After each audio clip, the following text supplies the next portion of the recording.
სალამ მეგობრებო, გამარჯობა. ჩვენ დღევანდელ გადაცემას სამი დაკო.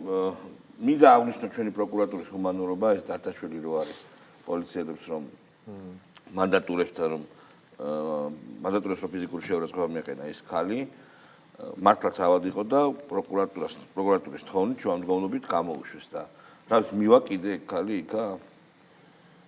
სადაც ქვეყანა პატრიოტები ებრძვიან რუსეთს, მივა კიდე? არა, მართლა ჩვენ გველაპარაკებიან, ესე იგი ემპათიის დეფიციტზე, რაღაცა უნდათ რომ თავიანთი მართლობის პერიოდის აი ეს ფსკერი გაიმეორონ და შენ ჩაქციონ ქვემოთ ან დაგიმსგავსონ, უნდათ რომ ილაპარაკონ ამ არაადამიანურ მოპყრობაზე, რაღაც მსგავს საკითხებზე, რომელიც არსად არ ფიგურირებს.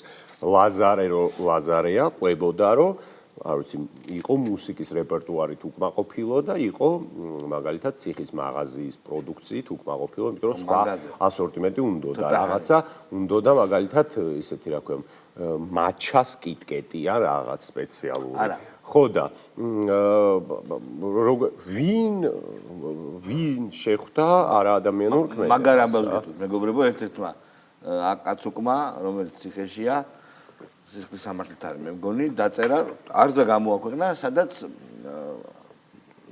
წამებასთან განთანამრებული პირობებზე ილაპარაკა დღევანდელ ციხეში და გამოთვალა პოზიციები, ეგ შენი ხორცი, რა ქვია, კარაკი, თევზი, ლობიო, გრეჩიხა, რაც კენჭებიანი არისო, ესო იმ დღის არ არისო, იმ დღის წარმოებულიო და დაახლოებით 30-40 პოზიცია ჩამოთვალა, 30 სახეობა საჭვლის. როგორ მახსოვს მეგობრებო, მე 6-ში რომ გადამაგდეს, ახლა აშენებული იყო, მიშა რომ 7-ჯერ ააშენა და ფული რო გააკეთა იმ ციხეზე და კუხნა არ ქონდათ დამთავრებული რა. ბალანდა მოქონდათ როგორ იცი, რაფერი იყო ქონი, აი ეგეთი უნდა თქვა. რაფერი იყო ქონი, რომელიც ქვაბს რომ მოხდიდა ბალანდიორი, წვანე ქონი იყო. ანუ კომბიჟირით გაკეთებული თევზი, ვერანაირ ჭამდა იმასთან. კარგი, ეხა იმაზე ვილაპარაკოთ, მე რო გვაგინა ჩვენ ნანუკამ. ნანუკას საერთოდ არ გის ლაპარაკი მეგობრებო, მაგრამ ჩვენ დავანახეთ კარგად რომ როცა ადამიანებს ერეკება ნანუკა, შეშლილ ადამიანებს თვითონ ინფლუენსერებს რა. და გაგვიბრაზდა და გვაგინა და მემაგინა და ნუ ეგ გასაგებია ხა ნანუკას დონის ადამიანებზე საერთოდ არ გის ლაპარაკი, მაგრამ ნანუკა არის ლიდერი, ხო ერთ-ერთი აი ამ გადაკეტვების და პროტესტის ასე ვთქვათ ჭალებში. კიდევ ერთხელ ვამბობ მეგობრებო, შეხედეთ თქვენს ლიდერებს, დააკვირდით, ვინც გაქეზებთ, ვინც თუნდაც იმას გეუბნებათ, რომ მიდი დაარღვე და გირავს მე გადაგიხდითო. თვითონ სად არიან, რატომ არ გიწვევიან წინ და რატომ არ იყენებენ თავს საფრთხეში? გირავს ფულს აგროვებდა მაგ ინფლუენსერს. ო, ნუ გასაგებია. თენგო თევზაძე. ო, კარგი. აუცილებლად გავიმარჯვებთ, ბოლომდე არის ბრძოლა და ეს ბრძოლა ბოლომდე ჩვენი მარცხით არ დასრულდება. დასრულდება ჩვენი გამარჯვებით. საქართველოს თავისუფლებისთვის ბრძოლა დასრულდება ქართული ხალხის გამარჯვებით. ამაში ვარ დარწმუნებული. ნახოთ ჩვენ ხო თქვით, რომ ეს აღარ გაგვიჩნდა. მართლა არ არის საინტერესო. ვერც ირანში ვერ გაიმარჯვებს ვერასოდეს. ირანში. ვერც იდეოლოგიურად აწყობ მას. კედევა ფოხაზე, კარგი. და გავუშვი. გაქნა წავიდა ტყვიაზე? აი ნახე. დაპირი ამოცანა რომ საპროტესტო აქციებით გადაწყვეტილებაზე მოვახდინოთ ზეგავლენა ალბათ არც უნდა გქონდეს, უბრალოდ მგონია რომ ის უკიდურესი რეალობა რომელიც შექმნა დე-ფაქტო ხელისუფლებამ საჭიროებს ადეკვატურ პროტესტს და ადეკვატურ რეაქციას და შიმშილობა ითვლება იმ პროტესტის ფორმად რომელსაც თავის დროზე ძალიან ეფექტური იარაღად იყენებდა საქართველოს ეროვნულ განმათავისუფლების მოძრაობა 88 წლის ნოემბერში, 99 წლის აპრილში და 90 წლის მაისში სწორედ შიმშილობის გზით იყო მიღწეული ის პოლიტიკური შედეგები, რამაც 35 წლის წინ საქართველოში შიმშილობა საკავშირი დაანგრია შიმშილობა. საქართველოში შიმშილობას, პოლიტიკურ შიმშილობას აქვს ძალიან ცუდი შლილი. ყველა შიმშილობა მე დამოკიდებლობის გარიჟეზე შიმშილობებზე არ ვსაუბრობ. ისიც იმიტომ რომ გარკვეული პიეტეტი მაქვს იმ დროისადმი, თორე იქაც რომ მოძებნო ბევრი გოთვერანი სარგებლობდა ამ შიმშილობებით, მაგრამ მაგას თავი დავანებოთ რა. თანამედროვე საქართველოს ისტორიაში თითქმის ყველა შიმშილობა იყო სიაბანდი და ტყუილი. იყო ერთდღიანი შიმშილობები, ხო გახსოვს? ერთდღიანი და ჟოლიანი ახსენე, მაგის შიმშილობა მახსოვს, 2 დღე რო შიმშილა რო იქნებ რაღაცა. ანუ შიმშილობა საქართველოს შიმშილობა არის როგორი წამგებიანი პროტესტის ფორმა, ყავგასული რეპუტაცია გადააქცეული. გედევან ფოფხაძე ის ამის ნაშიმში რა უნდა შეშოს ამის და თავიდან არის ნაშიმში. კაცი რომელიც მოიცაგაც კაცი რომელიც ტყვიაზე აპირებდა შუბლით წასვლას ეხა შიმშილოს ეგაა ტყვიაზე წასვლა რა თქმა უნდა შეეშინდა ანა წითლიზე გავუშვით მოძრაობას რომ კრძალავს ამით კრძალავს ყველა ჩვენ გმირს მათ შორის ანწუხელიძეს ანუ ანწუხელიძის აი ეს არის აი ესეთი ადამიანები არიან მორალურად დასახრეთები და არა იდეაში საჯაროობა ასაკრძალიც არის ეს საჯაროობა არის ასაკრძალი აი ესეთი სპეკულატიური რაღაცები მართლა ის რო არის ხუმრობა რაღაცები რაც არ უნდა იმას აქნაო ანუ მართლა ეგეთი საკითხი არის რომ მოდი ხა ანა წითლიძე სააკაშვილი თუ ნებისმიერი იმას თუ გძალა ანწუხელიძე გძალა იმას რა ქვია ტერიტორიული მთლიანობისთვის მებრძოლ გმირს დაღუპულ გმირს მით უმეტეს ნუ შეედრება რომ ერთი და იგივე ვარ ამას რომ პოლიტიკურად მახინჯ ადამიანებს აიღოს ვიღაცა რეიპისტი იმას შეედაროს აიღოს რაღაცა კვლელი იმას შეედაროს პოლიტიკურ მახინჯებს თუ გძალავთ ესე იგი გმირებსაც გძალავთ მართლა გმირებს აი როგორი სპეკულაციაა იცი აი არ ვიცი მე შეიძლება თქვა რომ ეს ნიშნავს რომ დავით აღმაშენებელს გძალავთ მიშა ხოედრებოდა რა ეს ნიშნავს რომ საქართველოს ისტორიის უბედნიერეს ხანას გძალავთ ბევრად უფრო სენსიტიური რაღაც თქვა ბევრად უფრო სენსიტიური ნარჩა დავით აღმაშენებლის ისტორიული და სიმბოლური გმირი არის ჩვენი ქვეყნის ანწუხელიძე არის ცოცხალი მეხსიერების ნაწილი და ადამიანები არიან ცოცხალი ვინც იცნობდა და შვილი და დედა და ცოლი და ასე მეგობრები ასე შემდეგ და ყველა ჩვენი თვალით გვაქვს ნანახი მისი გმირობა მაგას რო ან წითალიძე გამოდის და ამბობს რომ ნაცების აკრძალვა იგივე არის რომ ანწუხელიძის აკრძალვა ან კიდე უფრო უარესი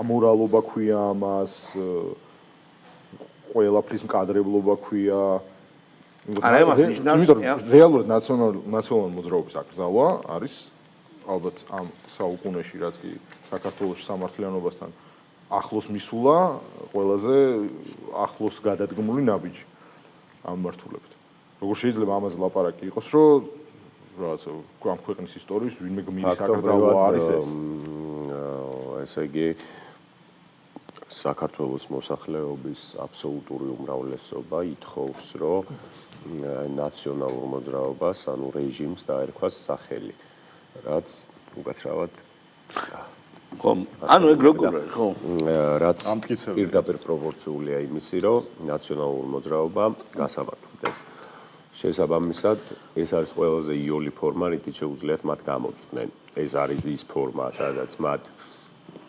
ეკრძალებათ როგორც პარტიას პოლიტიკურ პროცესში მონაწილეობა როგორც კონკრეტულ ინდივიდებს და სუბიექტებს ეკრძალებათ. აი გარვიცი, ინდივიდებისი არის? ნუ, არა, ჯერ არ ვიცი. არა, ეგ საჭიროა, იმიტომ რომ რა, სხვა იყო ლაპარაკი ინდივიდებს, სხვა პარტია რო დაარსონ ახლა, შმაციანალური მოძრაობა. სხვა და სხვა ეგ საინტერესოა. ესე იგი, საჯარო თანამდებობის დაკავება და ასე შემდეგ და ასე შემდეგ. მაგრამ თვითონ გერმანული გამოცდილება ყველაზე ესეთი სადაც პარალელი შეგვიძლია გავავლოთ ეს დენაციფიკაციის პერიოდი და ნაციზმის ისტორია გერმანიაში. მან ხო ერთი არის გასამართლება თვითონ ლიდერშიპის და უშუალო მენეჯერების, მაგრამ ის საჯარო პირები და საჯარო ინტელექტუალები, რომლებიც ღიად მხარს უჭერდნენ და პროპაგანდირებდნენ ნაციზმს, მათ შორის ყველაზე დიდი ფილოსოფოსი ალბათ არა თუ მაგ პერიოდის საერთო სამყაროს ისტორიაში ჰაიდეგერი ხო ისიც კი დენაციფიკაციის პროცესში მოყვა. ანუ ეს იყო ძალიან დიდი პროცესი და ჩვენ მე თამამად შემიძლია ვთქვა რომ ჩვენნაირი პატარა ქვეყნის, ჩვენნაირი გაქანების ქვეყნის პროპორციებში და თქვათ აი პირობებში ხო არანაკლები იყო ნაციზმის თქვათ ზალადობისა და ნაციზმის სიმახინჯისა ნაციონალურ მოძრაობა. იმიტომ რომ ხა ჩვენ არ ყოფილვართ ამ პრობლემები, ჩვენ არ ვაწარმოებდით აქეთ ოკუპაციას და კოლონიალურ ომებს და ასე შემდეგ და ხო, ნუ სხვა არ ქონდა პატარა ვარ, ხო, თორე მე ზოგადად მინდა რა ვთქვა, იცი? მოვიდა დრო რომ ინტერდისციპლინური რაღაცა მექანიზმები შეიმუშაოდა ამას რეჟიმს, რომლის შვილებიც, რომლის მიერ კონსტრუირებული არსებები დღეს აი ესეთ რაღაცებში ჩადიანო გარდაცვლილზე გლიცინებენ, საჭმელში გვიფურთხებენ და არაადეკვატურები არიან.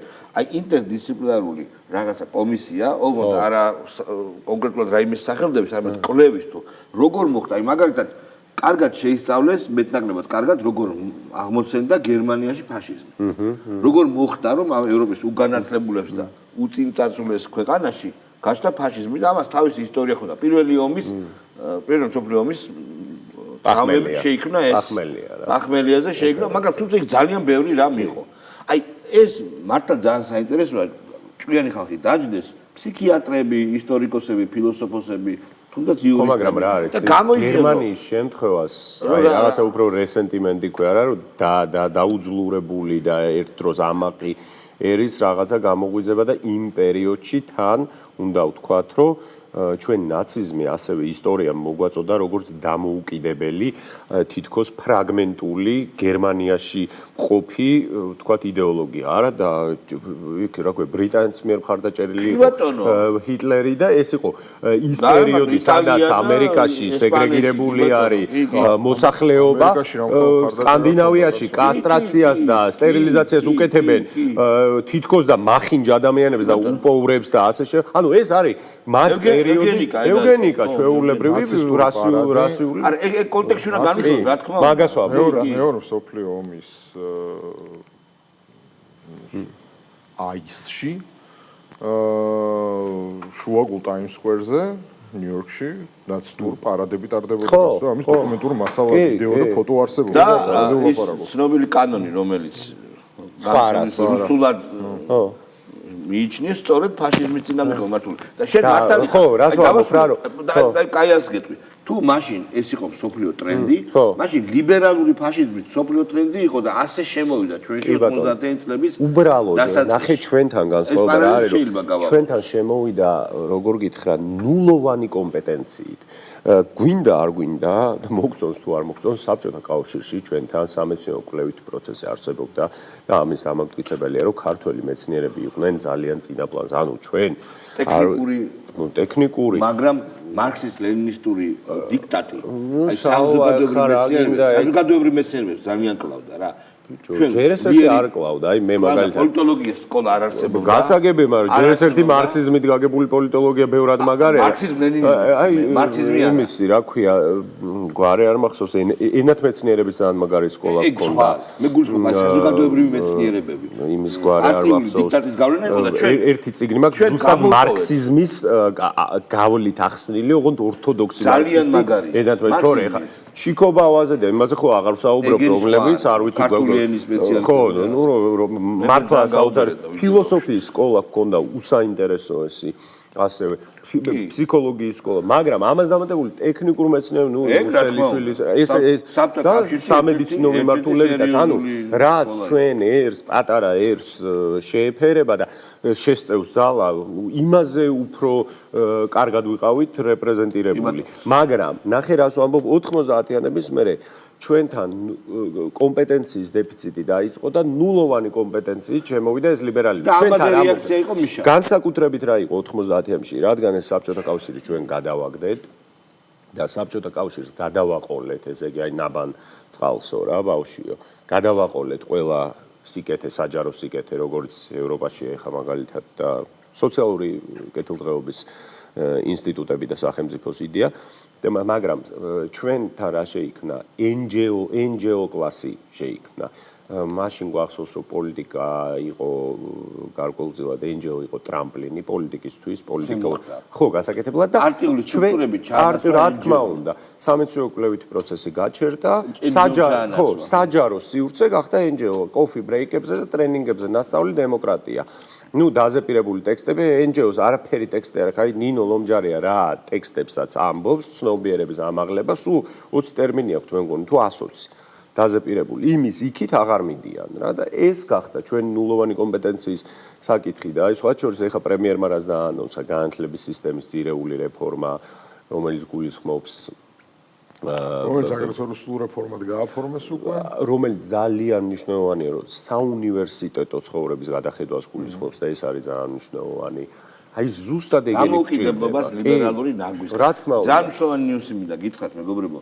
AfD-მ მოსკოვა გერმანიის მთავრობას, როგორც იცით, AfD არის ნომერ პირველი პოპულარობით პარტია. გერმანიაში, რომელსაც ებრძვის გერმანიის ოფიციალური ხელისუფლება უპროცენტო წინააღმდეგობით და კითხა საქართველოში მოქმედ არასამთავრობოებზე. ვინებს აფინანსებთ და გაგონხდებით? თვით გერმანიაში გერმანიის პოლიტიკური პარტიის მიერ გაგზავნილ შეკითხვაზე ვერ მიიღო პასუხი მან. პასუხი მიიღო რომ კი აფინანსება. ხო, მაგრამ ვერ მიიღო კონკრეტულად, მაგრამ არ დაასახელეს. ეკაბესელია გავხსნათ. რა სენტენს ეკაბესელია. ამიტომაც მოვიდა დრო რომ წინა ხაზზე იდგეს საზოგადოება რაღაცა სხვა განსხვავებული ფორმით გაერთიანებული, რომელსაც აქვს მიზანი, აქვს ხედვა, აქვს გეგმა, მიდის თანმიმდევრულად, უბრალოდ ამ ყველაფერს აკეთებს ორგანიზებულად. აი ამის დრო არის და თავის დროზე მოვა ის დრო, არჩევნები დაინიშნება და დაინიშნება მაინც როგორც არ უნდა ცვალონ ეს პოლიტიკური კალენდარი. აი შემდეგ გამოჩნდება პარტიების ადგილი, როლი და მათაც მოუწევთ გადახედონ საკუთარ ადგილსაც და ბევრ ამასაც. პოლიტიკური პროცესი არ არის და თვითონ პოლიტიკოსი ამბობს ამას და უნდა ვიღაცა სამოქალაქო საზოგადოება, რომელიც თავისმოხვეული ტერმინია, ანუ ეს გიჟები, რომელთა სიგიჟით სარგებლობენ და რომლებიც იდიოტურად ქმედებენ, ფუჩას კეტავენ მაგალითად ერთ და იგივეს. ანუ ეს უნდა გამოვიდეს წინა როლზე არის და რა შედეგი გაქვთ. ეს აი ვიცი რას ვერ ხვდები, იცი რომ თვითონ აზიანებენ, ძალიან აზიანებენ საკუთარ თავს. აი რამდენჯერ ყოფილა რომ აი ეს მოდი ესე თქვა, კორექტულად მინდა თქვა, კონტროლის ნაკლებად მქონე ქალები, კაცები, რაღაცას ჩაიდენენ, ხო, პოლიციას დაარტყავენ, მანქანაზე ავლენ. და შემდეგ წლობით უნაჯდნენ ამის გამო ციხეში. და შემდეგ უკვე მათ რაღაცა დაავადება აქვთ, რაღაცა საჭირო უკვე ჰუმანურობა ხელისუფლებისგან და ეს უკვე სისტემად იქცა, სისტემად. აი მე ვნახე ესეთი არის ირაკლი ლომოური, ხო? წერალი, რაღაც ერთი კარგი მოთხრობა აქვს დაწერილი ფანტასტიკური შინაარსის მეტროში, რომ აკლიმების ქარავანი გაიჩნდა 80-იან წლებში თუ 70-იან წლებში დაწერილი აქვს, წაკითხული მაქვს ეს ერთი კარგი მოთხრობა, იმის მე რა გააკეთა არ ვიცი. მეწოდება ეს კაცი სადაც ტრავმა აქვს მიღებული, რელიგიური ტიპია, სკამით ხო შეიძლება, მეწოდება, არ ყავს კაცო იმას. მე გამახსენდა მისი შემოქმედება ქართული ფანტასტიკის ერთ-ერთი ნიმუში იყო ეს და არ ვიცი ხა აი ამ იდიოტებს ახსოვთ გვერდე რომ ახვევიათ და არ ყავთ არავინ ბიჭო, აი არ ყავს არავინ დამშვიდი აუხსნან რომ ესე ომი არ შეიძლება, ესე ბრძოლა არაფერს არ უზავს. ხო, ნუ აი გული მიგვდება მართლა ამათ რო უყურებ, გაგიჟებულ ხალხს რა.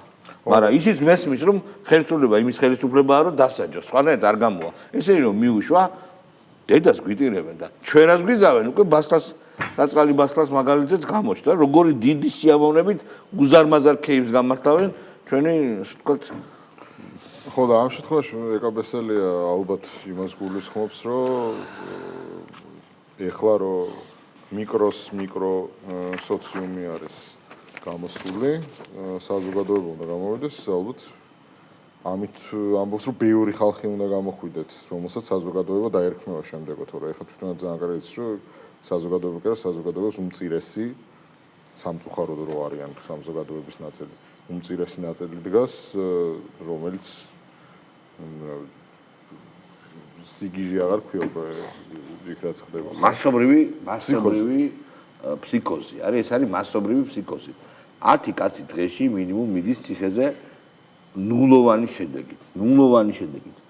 ეს ხელისუფლება აშედგება, მისი მომხრეები პირიქით ამას უთვლიან მინუსად რომ მოგვაშორეთ ეს ხალხიო, ანუ ის მრავალ ასეულათასიანი დიდი მასა ქართული ოცნების მომხრეების ან თუნდაც ამათი წინააღმდეგი მასა რა არ გაილება არსად ეს პოლიტიკა მოსწონს ხალხს და ეს რამოდენიმე ათეული ადამიანი რო ისახიჩრებს საკუთარ თავს და მე უკვე ჭირდება ამ ადამიანებისთვის ჰუმანურობის მოთხოვნა აი როგორც ამ დათაშვილი რო იყო ხლა ხო წავიდა პროკურატურა ამ ნაბიჯზე და ბევრჯერ წასულა და წავაკიდებას, მაგრამ არ შეიძლება ეგეთ რაღაცებს ზრუნველი გეკეთება. სახელმწიფოს ხელი გამოჩნდა კიდევ ერთხელ მაგ მონაკვეთში. გაეშვით, ნუ კეტავთ ქუჩას, ნუ ურტყავთ პოლიციას.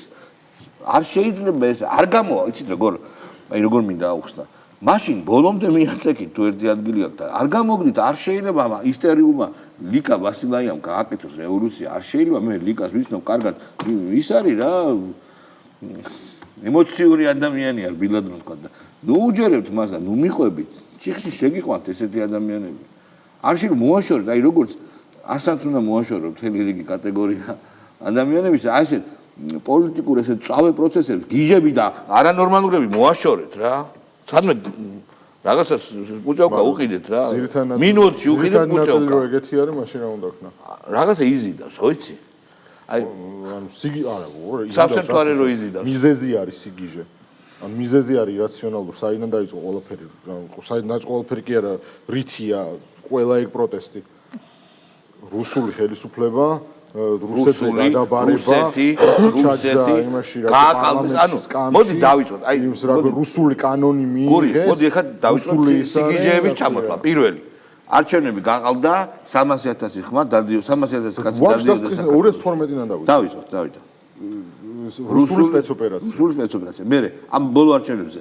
შემდეგი მე 300 არა 400,000 ხმა გაყალდა. 400,000 არა რა 300,000 ადამიანი თუ გარკვეულ რამოდენიმე 1000 ადამიანი მარშრუტკით დადიოდა 400,000 მაგას მასივს ადამიანი მივიდა მარშრუტკით არა 400 ადამიანი არა ეგრე არ ვთქვიათ 400,000 ხმა არის გაყალბებული ხო მაგრამ 400,000 ხმა რო არის გაყალბებული და 50,000 ადამიანი დადიოდა მარშრუტკით და გაყალბებული პასპორტებით აბა როგორ იყო 50,000 რა სიძახიან სიგიჟეს დღის მანძილზე ერთმა კაცმა რამდენჯერ შეიძლება ხმა მისცეს 10 ჯერ კაი გადაამრავლე მაშინ ხო 30,000 გამოდის 40 40,000 აი 40,000 მაგას 40,000 ადამიანმა იარა მარშრუტკებით 40,000 ვერ გადაუღო ვერც ერთ უბანზე ვერ შენიშნა შემდეგი გეხოცები რა ჯასტინ ტიმბერლეიგი რო ის არის რა ქვია 20 ქართული ოცნების სპეცოპერაცია რო დროშაზე დაებიჯებინათ ამით გვაგუებენ კილერსი ჩამოვიდა რუსი დრამერი აიყვანა ეს ხო ქართული ოცნების სპეცოპერაცია პირადად მე შევუკვეთე brand of flowers მოსკოვი რუსეთი აგებს და უკრაინა დღე-დღეზე დაიბრუნებს ყირიმს და შემდეგ გადავა უკვე შეტევაზე და მოსკოვს ბიზნევანიშვილის ირგვლივ ბიზნა ივანიშვილის ირგვლივ ჭირდება ჩამოთვლა არა კიდე არა სიგიჟები მინდა რა ან იმაზე მეტი სიგიჟე რა გინდა აბაზდუმაში ხანძრის დროსო ბიზნა ივანიშვილი შეამჩნიესო ტყეშიო სასახლის ღობე მოხერხეს სასახლის ღობე თავს დაესხა სასახლის მივიდა სასახლის ღობე მივიდა და შემდეგ მოხერხეს კი ბატონო და აი რო შეკრიბო აი ისეთი გიჟურია პარანოიდალური ის გამოა რა მოთხრობა რომ აი მეტი არ შეიძლება რა გავშტაბა ალოკე ელისაში ბადრი ნახე რა მაგარა ბადრი გავშტაბა კი ბატონო სლიპი ბადრი სადა და ჩვენ გსურს ისეთი ხელისუფლება ამ ქვეყანაში რომელიც იქნება ტოლერანტული განსხვავებული აზრის მიმართ მოусმენს განსხვავებულ აზრის მატარებელ თუნდაც ოპონენტს ხო და არ იქნება მისთვის როგორც მტერი წარმოჩენილი ჩვენ ესეთ ხელისუფლება გსურს ამ ქვეყანაში და აუცილებლად იქნება ესეთ ხელისუფლება ესეთ ხელისუფლება იყო და არის ქართული ოცნება დასაწყისიდანვე როდესაც 2012 წელს ბიზნა ივანიშვილმა განაცხადა ის ალბათ ყველაზე ჰუმანისტური მანიფესტი რაც თანამედროვე საქართველოს ისტორიას ახსოვს რომ ჩვენ მათ არ მოვექცევთ ისე როგორც იმსახურებენ არამედ მოვიქცევთ ისე როგორც იმსახურებს ამას ქართველი ხალხი მას შემდეგ დაიწყო ის პროცესი რომელსაც დღეს უკვე ჩვენ შეგვიძლია ვუწოდოთ მე პირადად ვუწოდებდა თქვენ დამეთანხმებით ან არ დამეთანხმებით კოჰაბიტაცია რომელიც იყო ძალიან ცუდი პროცესი დღევანდელი განმოსახედიდან იმიტომ რომ ეს ადამიანები ზუსტად იმ ქართული ტოლერანტული ბუნების და კულტურის განსრულად გაუცხოებული მათ ვერ მიიღეს ეს რომ მათ არ მიეზღოთ როგორც ქუჩაში თუ სამართლებრივად იმიტომ რომ ძალიან დიდი ზეწოლა არსებობდა ამაზე ძალიან კარგად ვთქვი ყველაფერი შესაბამისად ანუ ამათმა ვერ გაიგეს რომ ეს იყო ტოლერანტული ნაბიჯი რომ ეს იყო გადმოდგმული ნაბიჯი თანამშრომლობაზე და მიუხედავად იმისა რომ ძალიან დიდი განსხვავება არის და ძალიან განსხვავებაც არ არის ანუ ბევრად სხვა რაღაცა ქვია მაგას მაგის და მიუხედავად თანაცხოვრების შესაძლებლობა გეძლევათ. ეს იყო გაწვდილი ხელი აქედან. იმიტომ რომ პატარა ქვეყანა არის, პატარა სოციუმი არის თელ ევროპასთან შედარებით და ჩვენ მეტად გვჭირდება რომ რაღაც უფრო მჭიდროდ შეკრული საზოგადოება ვიყო. მაგრამ მიუხედავად ამისა, თქვენ გახსოვთ, რომ მედიაში რა ხდებოდა, ხო, ყველა ქართული ოცნების წარმომადგენელი, ყველა არხზე მიდიოდა და ჩვეულებრივ რეჟიმში ეთანამშრომლებოდა, ხო? სანამ ეს არ მივიდა იქამდე, რომ ყველა მსგავსი სტუმრობა იყო ან შეურაცხყოფა, ან პირდაპირ თავდასხმა, პირდაპირ ბრალდება, გინება. როდესაც გახსოვთ ტევე პირველმა რო ისქნა, რა ქვია, თავდამსხმელი ტიპი რო გამოიყვანა და თანაბარი პირობები რო მიცა, ანდრეო ხანაშვილის ოჯახს რო დაესხა ტიპი თავს. თანაბარი დებატებში რო დაუსვა. როგორც რო აი ესეც ეს ბოძალადეც მოსასმენი არის და აბა გაეცით ამის ბრალდებას რომ რამ გამოიწვია, რატო აღეკრძნო ეს ისე რომ თქვენ თავს დაგესხა, თქვენ იქნა ამ ხო არ დააშავ. ან ქართულოცნებამ ყველაფერი გააკეთა იმისთვის რომ თანაცხოვრება და თანამშრომლობა შემდგარიყო და ყველაფერი გააკეთეს ამათმა, ამ აგენტურამ იმისთვის, რომ ეს შეუძლებელი გამხდარიყო. ეს ისრაელი-პალესტინის კონფლიქტში ამათ რო სრულად იდიოტური პოზიცია უკავეთ გადა. მილეის რატო ბალეშიკობენ ნაცები? იმიტომ მიშაგონია? მე ხო, მე მარჯვენია, აი როგორ შეიძლება? არა, გავიგებ. ბენდუკიძე, აი ზუსტად რა. აი, მილეს არ იჭერს არავის. მილეა პაშკა ციხეში აგზავნეს. თუ იმეს უნდა მიამსგანონ მიშას, ის ქვეყანა რო არის. ვეთუ კოსტარიკა კიდე და ახალგაზრდა ყველა რო ციხეში სალვადორის იმას უნდა მიამსგავსონ. კი, ოღონდ ის ბევრად მაგარი. არა, ის გასაგებია რაც არის. თუ იმანთან ის არ მალავს. არაფერ პირდაპირ არა, თვითონ დაარქვა. ყველაზე კეთილი დიქტატორი ვარო. კი, ვაფშე პრობლემა არ აქვს. ეხა სანამ დაგეშლებებით, გეტყვით რომ ცოტა ვენესუელას ამბავის თქვათ, იმიტომ რომ რუსები აგზავნიან იქ იარაღს. დრონები გააგზავნეს და ასე შემდეგ. და ძალიან სასაცილო იქნება იმის ყურება საკუთარ უკრაინას თუ მოიწყობენ ამერიკელები. ნახოთ, აბა ეგ როგორ იქნება, მაგრამ მე გეტყვით, ერთ რამეს გეტყვით, რა ვიცი. ძალიან ჩამოწერთ ლადამ ლათინური ამერიკის სოციალისტურ რეჟიმებს. თლად ეხა ჩამოწერთ რა, ეგრე არ არის რა და მადუროს ამბავი არც არის მარტივად, იმიტომ რომ ვერ ჩამოაგდო, ხო ხედავა რა? ვერ ჩამოაგდო ტრამპმა. და მე ვერც ვერავინ რა და თლად ესე არ შეიძლება მეგობრებო. აბა კარგად გზანდებოდეთ ჩვენ ერთმანეთს ხვალ შეხვდებით. მადლობა ყურადღებისთვის.